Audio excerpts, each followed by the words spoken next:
이제 우리 4월 소설로 넘어갈까요? 4월은 뭐 지금도 소설은 잘 팔리고 있죠.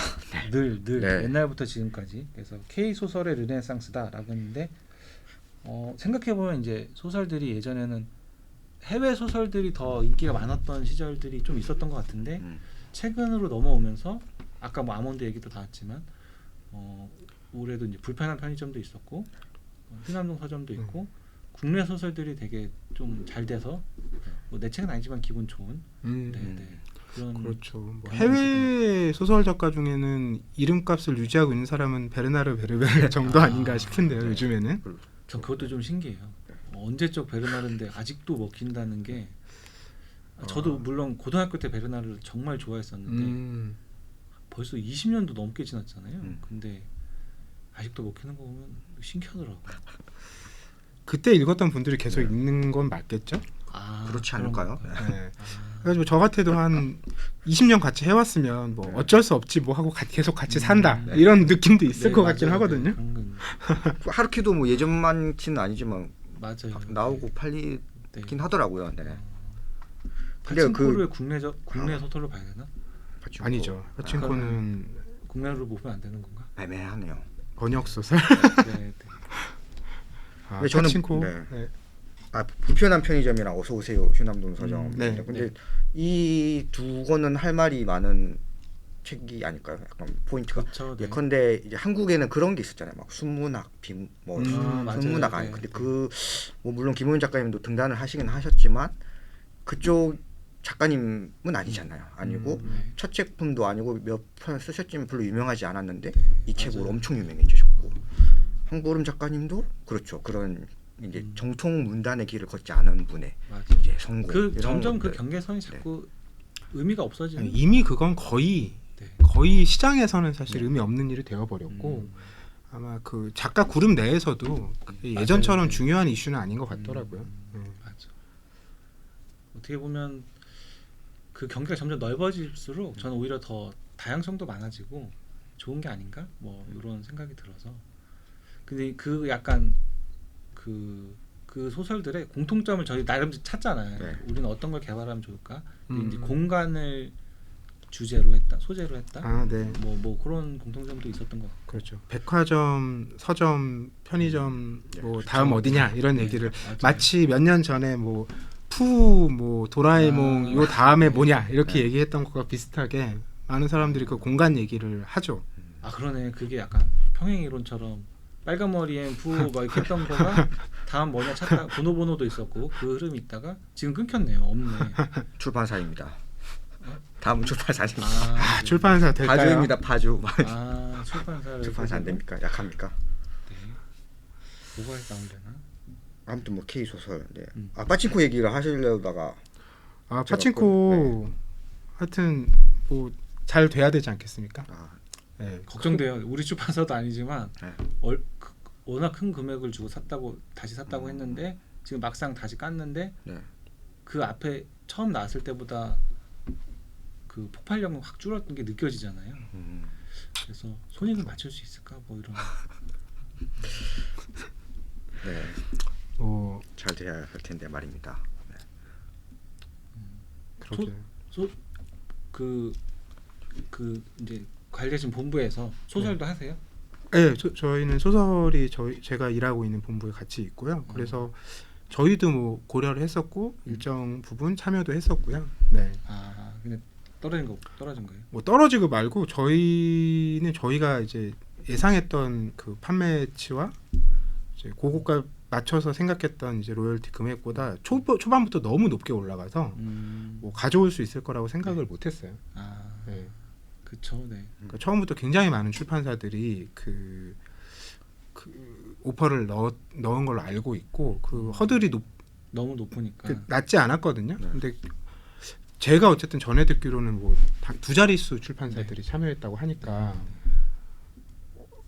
이렇게 이 문학 이런 소설들을 하려는 출판사가 많았나 이런 생각도 한편 들었고 또 한편으로는 이런 사례가 없지 않았나. 그러니까 이건 하루키 신작을 딜하는 거랑은 전혀 다른 맥락의 딜이라서 저는 그냥 그런 농반진만 이제 그렇게 가볍게 표현하기도 했는데 이거는 이제 장사가 잘 되는 가게가 있는데 거기 이제 가게세를 얼마나 권리금을 얼마나 주느냐 그러네. 문제랑 비슷한 상황 같다. 왜냐하면 종합 1위를 하던 책을 이렇게 로열티가 오픈돼서 사오는 일은 제가 알기로는 사례가 없거든요. 네, 맞아요. 근데 특수한 일이라고 봐야겠죠.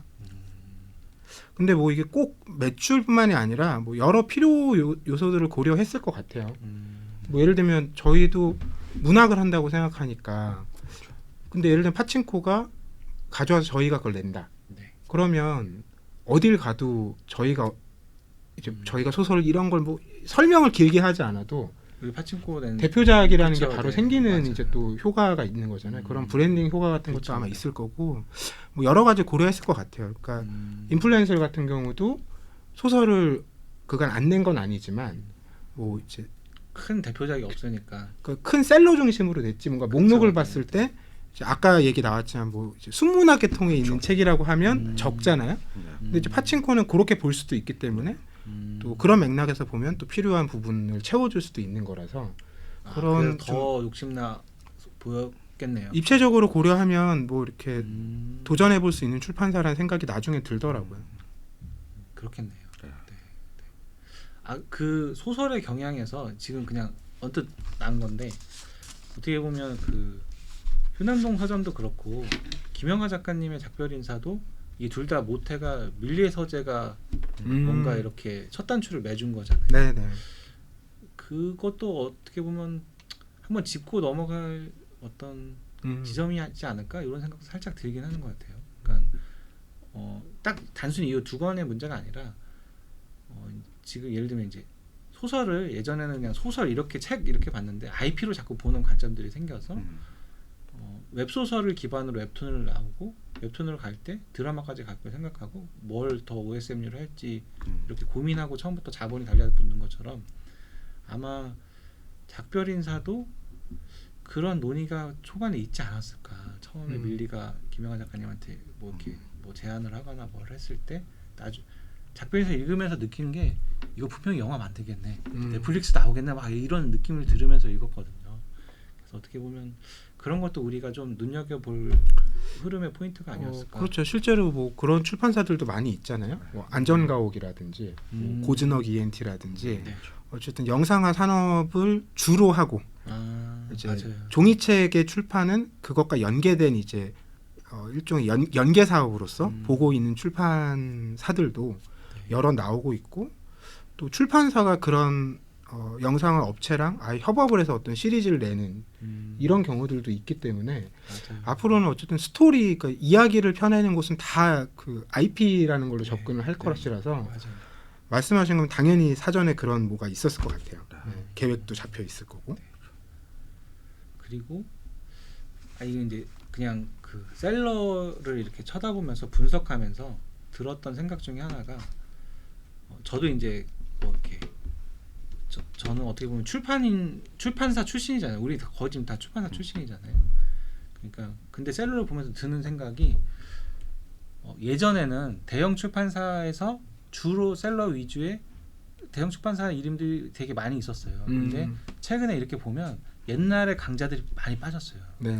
그리고 듣도 보도 못하는 출판사 이름으로 막 올라오는 그 얘네 뭔지 찾아보면 출판사에서 시작한 게 아니라 뭐 그런 뭐 SNS 뭐 다른 뭐 데이팅 앱을 기반으로 하는데 데이팅 앱을 팔기 위해서 뭐 이런 큰 페이지라든가 어떤 SNS 팔로워를 갖고 있는 인프라를 갖고 있는 데서 연관 산업으로 출판으로 들어온다거나 뭐 카카오 스토리나 뭐 페이스북이나 이런 데에 본진을 갖고 다른 사업을 하던 애들이 혹은 유튜브에서 다른 사업을 하던 애들이 출판도 있네 하고 들어온다거나 이런 성향들이 되게 강해진 것 같은 느낌. 그래서 이것도 큰 물줄기의 흐름이 바뀌는 것 중에 하나지 않나 싶고 어떻게 보면 이제 저희도 이제 회사 두 개잖아요. 포레스트와 페이지2가 있는데 페이지2도 어떻게 보면 유튜브를 기반으로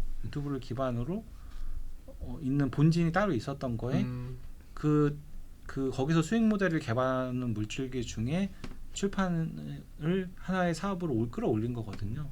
그런 경향이 앞으로도 더 많아지지 않을까 이런 생각이 좀 들어요. 그런 것 같아요. 네. 근데 좀 슬프죠. 그게 출판을 그러니까 태생이 출판인 사람들이 보면 할 수 있는 게 별로 없어지거든. 걔네들한테 거짓 마케팅을 돈으로 비용을 주고 집행해야 되는데 마케팅 가성비가 내 채널이 아니면 안 나오기 때문에 거기서 고민이 점점 깊어지는 게 아닐까. 그래서 자체 채널을 키워야 된다로 자꾸 가지만 또 그것도 또 쉽지 않고 그런 딜레마에서 계속 좀 헤매는 것 같은 그런 느낌이 좀 듭니다. 네. 다음으로 넘어가 보면 5월 자기계발서 부와 행복의 꿈을 이끌다 갓생살이 마인드셋. 여기서 이제 나온 책들이 웰싱킹이 이제 있었고 멘탈을 바꿔야 인상이 바뀐다. 지금도 잘 나가잖아요. 네. 그리고 잘 살아라 그게 최고의 복수다. 럭키드로우 뭐 이런 책들이 이제 계속 상반기에 이런 책들이 좀 두드러지게 계속 있었던 것 같아요. 지금까지도 이어지는 네. 이런 책들 중에 이제 인상 깊었던 책들이 어떤 게 있을까요? 일단 거의 안 읽으시죠? 아니 그렇죠. 네, 저는 이제 네. 제 분야 책만 해도 허걱대고 있기 때문에 네. 다른 분야 책들은 잘 못 읽습니다. 네. 저도 이제 많이 독서 제 개인 취향으로는 많이 읽는 책들은 아닌데, 근데 이 분야는 뭐라 그럴까요? 고전 같은 책들이 같이 나가고 있다라는 것도 좀 흥미로운 것 같아요. 맞아요. 그러니까 완전히 무슨 최근의 경향과 트렌드만 반영되는 게 아니라 한 수십 년째 팔리는 책들도 여전히 팔리고 그런 부분들도 올라와 맞아요. 있고. 네네. 그게 데일 카네기도 그렇고 보도 셰퍼도 그렇고 부의 출사는 아직도 나가잖아요. 네. 그런 거 보면 그 흐름이 확실히 약간 검증된 책을 계속 읽는 그게 약간 제가 아는 거에서는 카페 같은데 필독서에 올라가 있어요. 보도 셰퍼 돈도 그렇고 뭐 부의 출사고 그런 경제적 자유를 꿈꾸는 사람들이 공부해야 될 거에 수순에 이 책은 일단 읽어봐라고 해서 한 10대 개 모아놓은 리스트에 걔네들이 올라가 있어서 그걸 시작하는 사람들은 다 일단은 그 책들 중에 앞에 있는 거 먼저 보고 그게 1번이 부의 추월차선이거든. 그래서 이제 그런 게 좀 사람들이 손실 회피 경향이 있잖아요. 그러니까 검증된 책을 읽으려는 그게 요거를 읽는 것 같고 이 목록 중에서는 저는 눈에 띄는 책은 드로우 앤드류의 럭키 드로우인 것 같아요. 맞아요. 네. 그러니까 뭐 저자의 이제 굉장히 젊은 저자이기도 하고 네.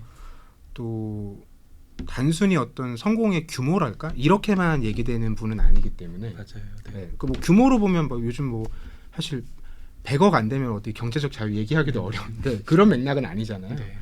그래서 좀 그 같은 세대 독자들 흔히 우리가 MZ 세대라고 얘기하는 그 독자들에게 분명 어필하는 다른 요소들이 이분께는 있는 것 같더라고요. 네. 그렇죠. 네. 아 저는 웰싱킹도 되게 반가웠던 게 네. 이 켈리체 회장님의 그 앞에 책을 제가 만들었었거든요. 네네. 파도녀 책을 제가 만들었었고 걔는 잘 나가긴 했는데 이 정도는 아니었어요. 그렇죠. 근데 이제 그때는 안 도와주셨어.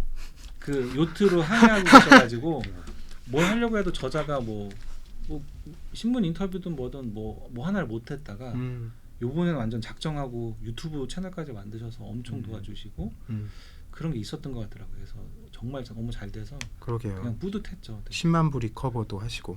네. 지금 10만 부가 아니라 훨씬 더 많이 나갔을 것 같은데. 아 요것도 또 이제 그냥 그 여기 위에 거슬러 올라가면 김승우 회장님 있잖아요. 요것도 좀 우리가 눈여겨볼 포인트? 뭐 이렇게 출판계에서 많이들 아시겠지만 김승우 회장님 라인이 생각보다 되게 많아요. 그래서 그분도 거기였어라고 할 정도로 그 자기개발적 욕구가 강한 사람들이 그쪽 커뮤니티에 굉장히 많이 모여 있다. 그러면 이제 기획할 때 그렇게 해보시는 것도 좀 도움이 되지 않을까. 네. 자기개발은 별로 관심들이 없으셔서. 그렇다기보다는 사실 그 이게 서점에서는 자기개발과 인문이 좀 나눠져 있지만 한 얘기가 좀 결국 합쳐지거든요. 인문 분야인데도 자기개발적 요소가 있는 그런 윤호북스의 50에 읽는 논어도 좀 그랬고 맞아요. 네. 옛날처럼 막 순수하게 철학만 얘기하는 책들은 사실 뭐 나오지도 않고 결국 자기개발 코드가 조금씩 있고 자기개발서도 약간 인문 심리 그런 이제 뇌과학 요즘 뇌과학 기반에서 많이 쓰시더라고요. 그러니까 둘 다 약간 이제 책이 나왔을 때 이게 인문이냐 자기개발이냐 서점에서는 약간 좀 쓸모없는 싸움을 하는데 MD들끼리 두 걸 합쳐서 버무려서 잘 만드는 책들이 잘 되더라고요 결국은. 그러니까 그건 그런 맥락 같아요. 그러니까 과거처럼 배워야 된다라고 생각되는 게 별로 없는 시대 같아요. 그러니까 그게 어떤 맥락으로든 나한테 뭐 뭐 기술적으로든 혹은 뭐 돈이든 혹은 마음이든 네. 좀 효용의 가치가 있어야지 이제 이걸 어떤 그 인간으로 태어났으면 이 정도는 알아야지 이런 건 없어진 시대 같다라는 거예요. 그런 맥락에서 뭐 철학이다. 뭐 이제 이런 걸 달고 나오는 책 자체가 없는 거죠. 철학책이라고 해도 뭘 줘야 되는 거예요. 그리고 삶의 무기가 되는 철학 막 이런. 그렇죠. 그 줘야 되는 걸 앞에 내세우고 그러면 결국 자기 개발과 이든 인문이든 네. 같은 방식으로 표현이 될 수밖에 없는 거니까 이게 구분이 안 되죠. 그런 게 지금도 있네요. 그래서 자기 개발 보면은 난 이렇게 말했다기보다는 내가 하게 이해하면 이렇게 얘기하잖아요. 보통. 네, 맞아요.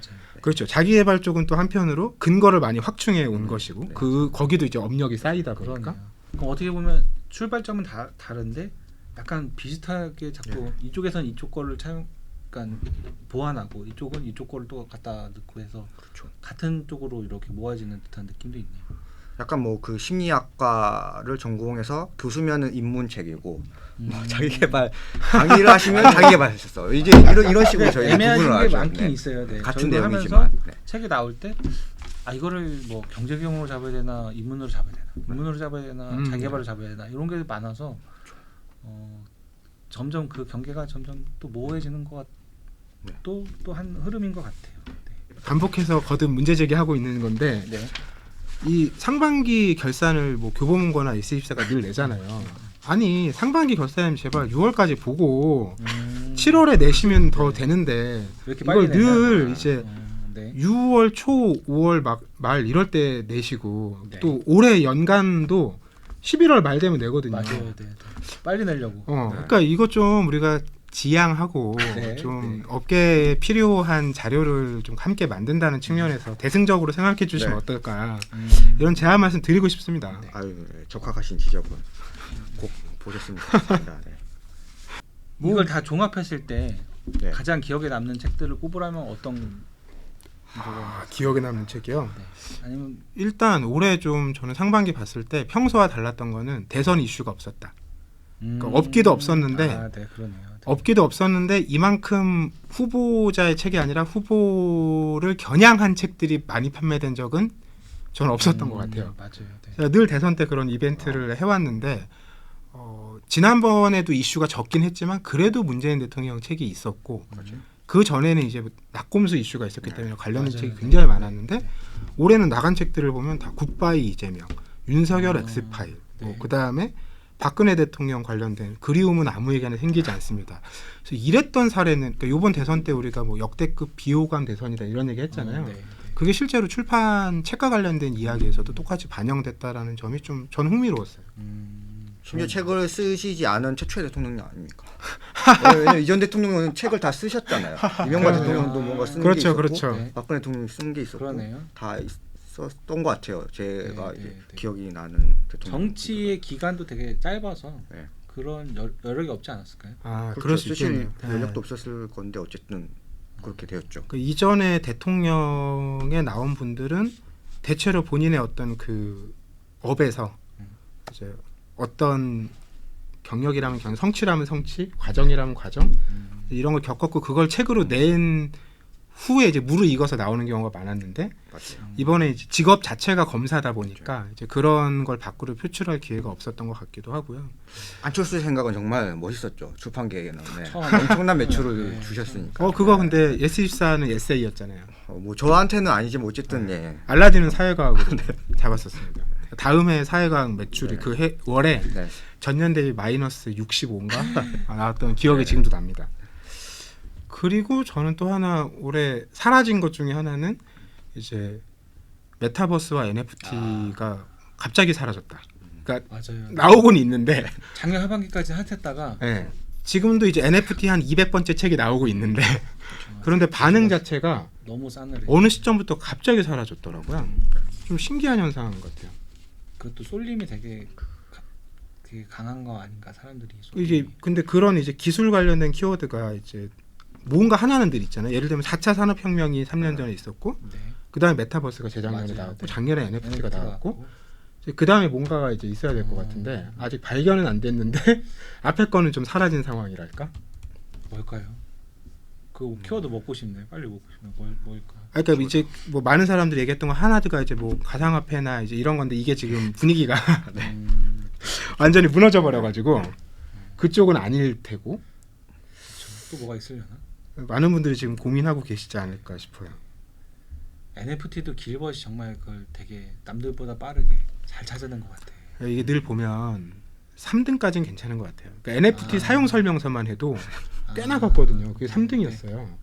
근데 그 밑에부터는 정말 맞아요. 막 10분의 1씩 떨어지니까 맞아요. 판매량이 아예 너무 싸늘하게 안 보고. 근데 이제 그것도 있죠. NFT 사용 설명서랑 길벗 레볼루션까지는 둘 다 김미경 선생님이 띄운 책이라는 또 차이가 있는 거죠. 이제 나머지는 그러니까 그래서 대표 도서가 됐고 사람들이 뭐 봐야 돼 하고 들어왔을 때 걔네들 먼저 보고 그거 봤으니까 이제 나머지는 안 쳐다보고 그래서 승자 독식이 얘네들이 다 먹는 그런 구조가 나온 게 아닌가. 혹시 그 책은 어떻게 보세요? 그러니까 그 책의 내용이 아니라 그 책의 성공 최재천의 공부? 선생님이 일단 유튜브가 이제 폭발적으로 성장하는 시기에 좀 잘 맞춰서 나온 것 같고요. 네. 유명해지신 딱 그 시점에 공부가 확 나와버려가지고 네. 서점에서도 다 잘 띄워주시고. 그리고 원래 팬덤이 있잖아요. 저도 나오자마자 일단 아직 보진 못했는데 사놓기는 그냥 사놨거든요. 그러니까 원래 좋아해서 최재천 교수님의 그 칼럼들을 너무 좋아해서 그런 사람도 꽤 있지 않을까. 원래 좋아해서 사는 사람. 그럼 그것도 저는 좀 엮을 수 있을 것 같은데 저는 저희 분야 그러니까 저희 분야라고 하기 좀 애매한데 인문 분야에서는 그 이현영 선생님도 계셨지만 김영석 교수님의 책도 김영석 교수님 정말 다작하시잖아요. 네. 낼 때마다 계속 잘 팔리는 거예요. 신기하게. 그럼 최재천 선생님도 그렇지만 다들 대한민국의 지식인 원로 지식인데 네. 그만큼 약간 우리 한국 사회가 원로에게 여전히 좀 많이 물어보고 싶어하는 욕망이 있는 것 같고 또 반대편으로는 딱히 눈에 띌 만한 젊은 저자들이 안 나오는 것 같아요. 네. 뭔가 농객의 시대가 한때 있었잖아요. 네. 그런 이제 팬덤들이 있고 이런 사람들이 안 보여요. 없나?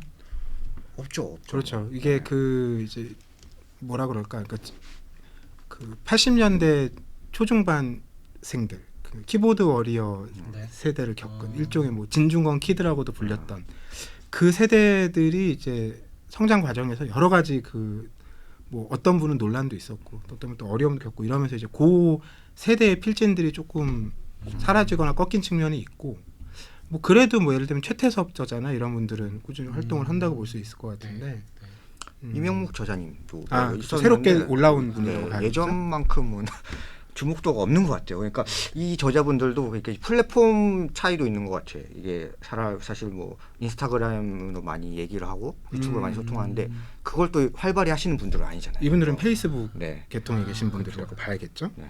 그게 아까 플랫폼 얘기하셨는데 매체가 다변화되는 것도 영향을 주는 것 같아요. 그러니까 뭐 예를 들면 드라마 시청률을 예를 들어서 설명하면 옛날에 방송 3사밖에 없을 때는 어떤 드라마 히트치면 뭐 시청률이 막 50% 뭐 이렇게 나오잖아요. 그래서 전 국민 2명 중에 1명 그거 보는. 근데 지금 막 케이블도 나오고 막 OTT도 나오고 하니까 그런 시청률이 이제 나오지 않는 세상이 된 거잖아요. 그런 것처럼 어떤 한 저자가 뜬다는 것도 여전히 레거시 미디어에서 뭐 예를 들면 알쓸신작 같은 그러니까 범대중적으로 전 국민에게 퍼지는 매체들이 있긴 하지만 그 영향 자체도 좀 줄었고 매체가 너무 다양해져서 어느 한 매체가 전 국민의 트래픽을 다 먹는 그런 생태계가 아니라 트래픽을 나눠 먹는 그런 생태계여서 큰 저자들이 잘 안 나오는 세상이 된 건가 싶기도 하고. 그렇죠.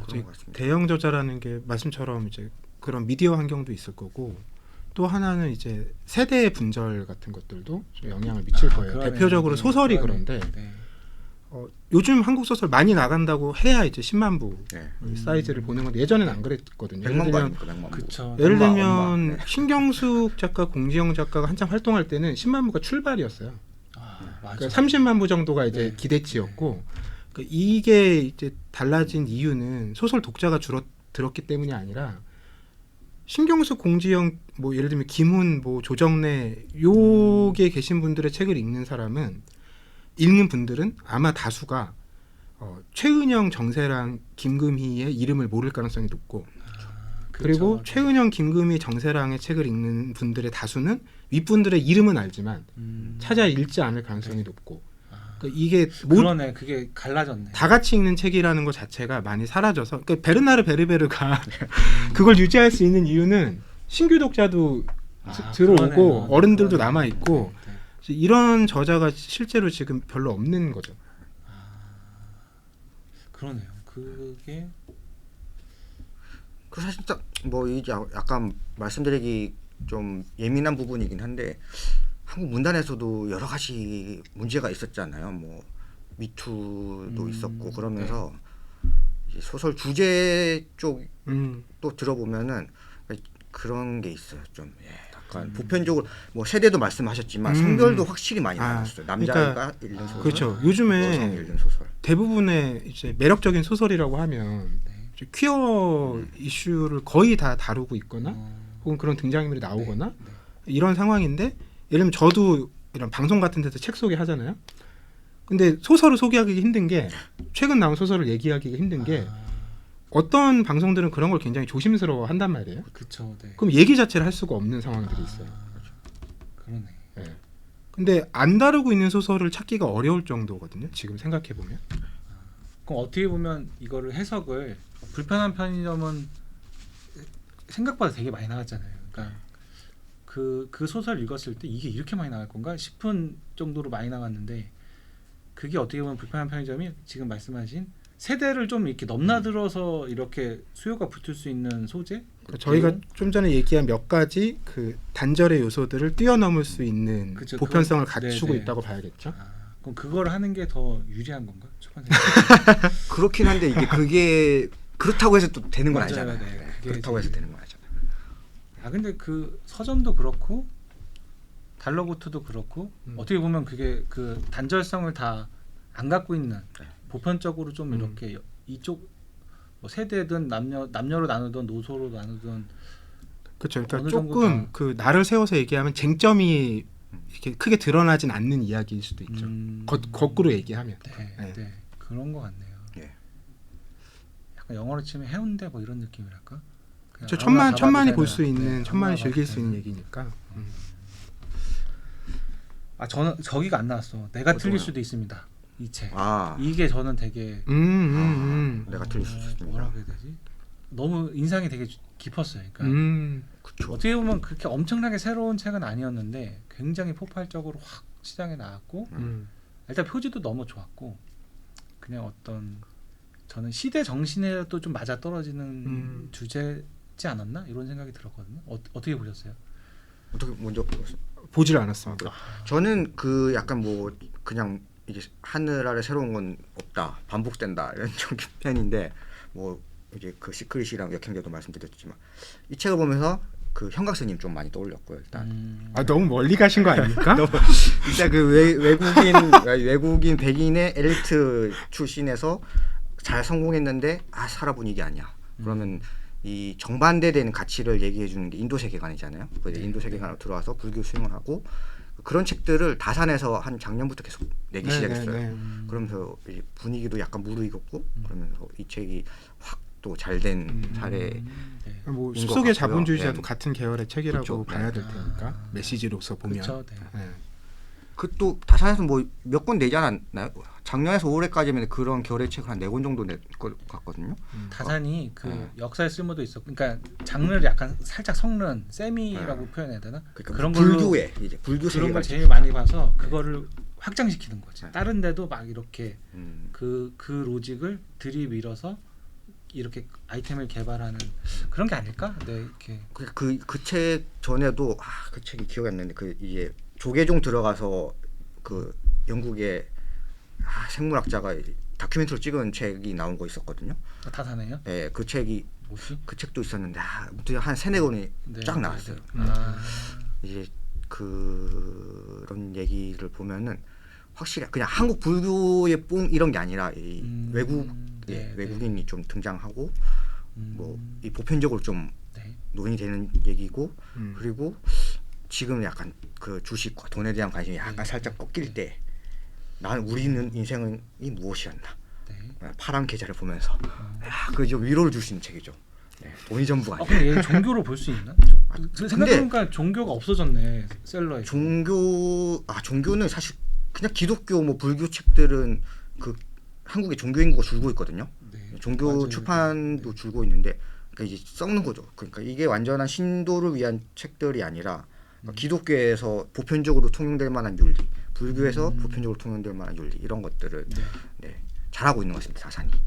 다산이 그것도 잘해요. 네, 나는 틀리지 수 있습니다. 그 책도 결국 그 저자가 불교 그 수행을 했지만 예, 승려가 안 되잖아요. 결국 돌아가지, 환속하잖아요. 네, 환속하는 돌아가지.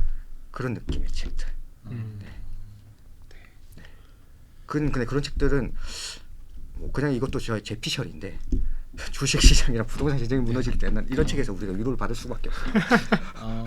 그 어쩌겠어요. 관점에 뭔가 꽂히셨나 보다. 어쩌겠어요, 진짜. 그렇게 사회를 네. 해석하는. 제가 열심히 해도 돈을 벌 수가 없으면은 우리 어. 마음을 바꿔야죠. 네. 우리 마음을 다스려야 되고. 그거 찾아봐야겠다. 그 아까 말한 주식이 떨어질 때 자기개발적 올라오는 이게 상관관계. 그런 상황이 없는 그냥 제 피셜.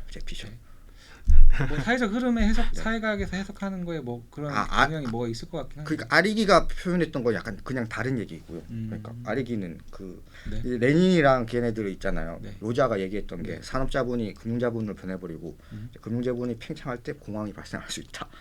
네. 뭐. 근데 공황이 발생할 때 대중적 수요가 뭐 그런 거 있잖아요. 자기개발. 뭐 네. 뭐 있잖아요.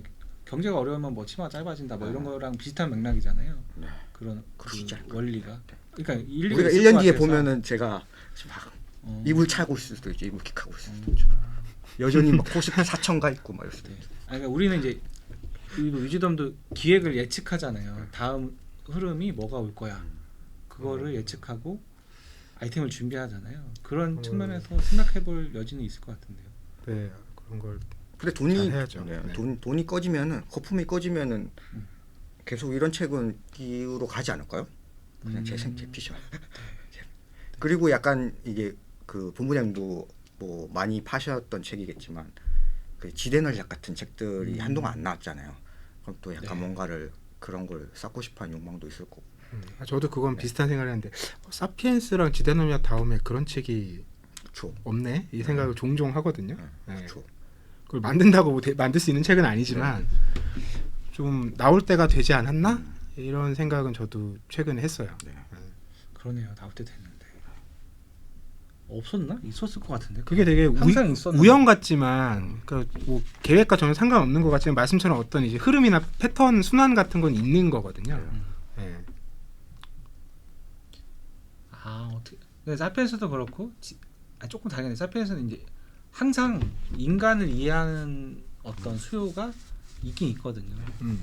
어떻게 보면 그 수요의 컨셉을 마음의 법칙도 그걸 좀 이렇게 가져다가 좀 덕을 많이 봤거든요. 그러니까 근데 크게 먹은 책은 없었던 거지. 지금 나올 것도 같네. 찾아봐야겠다. 나중에 그런 거 찾아봐야겠다. 네.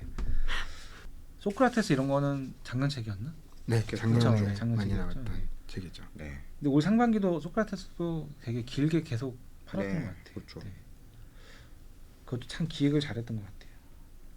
그리고 대선으로 특수는 딱히 없었지만 약간 박근혜 대통령의 책과 조국 전 장관의 책이 이렇게 많이 팔리는 거 보고 이 책이 많이 팔리는 걸 좋아해야 할지 약간 너무 이 대한민국의 국론이 분열된 것 같은 그런 것도 좀 느꼈습니다. 네. 여기 이제 성연령별 도서 구매 비율에 진짜 40~50대가 월등히 높네요. 40대가 47%야. 40대가. 그리고 30대 17%, 50대 16%. 이게 다 몰려 있네요. 그러니까 이 30대도 30대라고 해놔서 그렇지 30 초반대와 후반대 중에서는 후반대가 더 많을 거고. 네. 그러니까 30 후반에서 40 후반 요 정도 연령대가 가장 많은 책을 보는. 서점도 고민해야 되지만 출판사도 고민일 것 같습니다. 아예 늙은 사람 타겟으로 하는 것도 힘들고 이제 신규 독자를 발굴도 해야 될 텐데. 맞아요. 그래서 구매력이 50이 없고 이들은. 그러니까 이제 또 글로 또 막 50에 맞춰서 쫓아가는데 그럴 때 또 젊은이를 타겟으로 한 뭔가 신선한 게 나오면 또 확 커질 수 있으니까. 그런 신선한 게 종이책에서 나오면 좋겠다는 바람을 가져봅니다. 그렇죠. 왜냐하면 꼭 이제는 종이책에서 나오지 않을 수도 있을 것 같아서. 네. 맞아요. 그런 그리고 이제 산업이 들어오는 게 느껴져요. 그러니까 아까 IP 얘기 다 했지만 산업에 그러니까 어떤 거대 자본이 들어와서 IP를 다양하게 OSMU를 할 거를 기획을 해서 투자를 하고 나오는 어떤 기획 이런 게 자꾸 느껴져서 그게 아까 이제 작별 인사 같은 것처럼 그런 게 앞으로 시도가 더 많이 나오지 않을까? 그러면 이제 출판사들 입장에서는 가장 현실적으로는 그런 자본이 들어올 때 그거 잡으면 되거든요. 그 잡는 애가 어느 정도 과실을 먹을 수 있거든. 그러니까 이제 출판사들에서 기획할 때도 그런 걸 좀 이렇게 눈 밝게 쳐다보고 있다가 잘 주스면 제가 마음의 법칙 주순 것처럼 네. 도움이 되지 않을까? 뭐 이런 생각도 좀 드네요. 네. 대본집 죽기는 어려운데 아직 메이드 되지 않은 거는 뭐 이렇게 주술 수도 있거든요. 네. 죽는다는 표현 괜찮을래나? 네. 뭐 괜찮을 겁니다. 이걸로 욕을 먹을 정도의 힘이면 뭐 우리 네. 채널이 커졌다는 증거니까요. 네. 네. 아직 얼마 없기 때문에 네. 네. 네. 많이 붙었으면 좋겠네요. 네, 구독과 좋아요, 알림 설정 부탁드립니다. 보통 잘 되는 유튜브에서는 이걸 몇 분에 한 번씩 해야 된다고 하던데 오늘 처음 했네요. 예, 저희 우리 여태까지 중에 처음 한 것 같아요. 전혀 그게 한 안 돼 번도 있어요. 그거를 훈련이 안 돼 있어. 좋아요. 우리 너무 네. 약간 이제 그냥 그렇죠. 평범한 아마추어에서 시작한 지 얼마 안 됐기 때문에 여기 프로시잖아요. 방송 아니 프로라뇨. 방송했고 어이구. 나중에 조언 좀 해주세요. 네. 저 오시면 맨 끝으로 네. 다음 타자를 이렇게 릴레이로 아, 사전에 없었는데 네. 한 명 추천해 주시면 그러니까 출판계 얘기를 이렇게 그냥 자유롭게 얘기할 사람을 하나 추천해 주시면 오. 출판계 얘기요. 네. 어느 분이 좋을까? 나중에 해주셔도 됩니다. 요 테이크에서 안 해주시고 네. 따로 해주셔도 됩니다. 네. 한 명 추천해 주세요. 그러면 이렇게 릴레이로 섭외하게. 네, 알겠습니다. 그러면 기대감을 남기고 오늘은 공개하지 않는 걸로 하겠습니다. 뭐 말씀해 주시더라도 저희가 섭외 실패할 수도 있으니까요. 섭외는 뭐 제가 하면 되니까. 그러네요. 네. 오늘 두 분 다 이렇게 퇴근 시간 이후에 집을 그렇죠. 못 가고 네, 오늘 이렇게 귀한 시간 내주셔서 감사합니다. 감사합니다. 고맙습니다. 오늘 얘기 재밌었습니다. 네. 고생하셨습니다. 고생하셨습니다.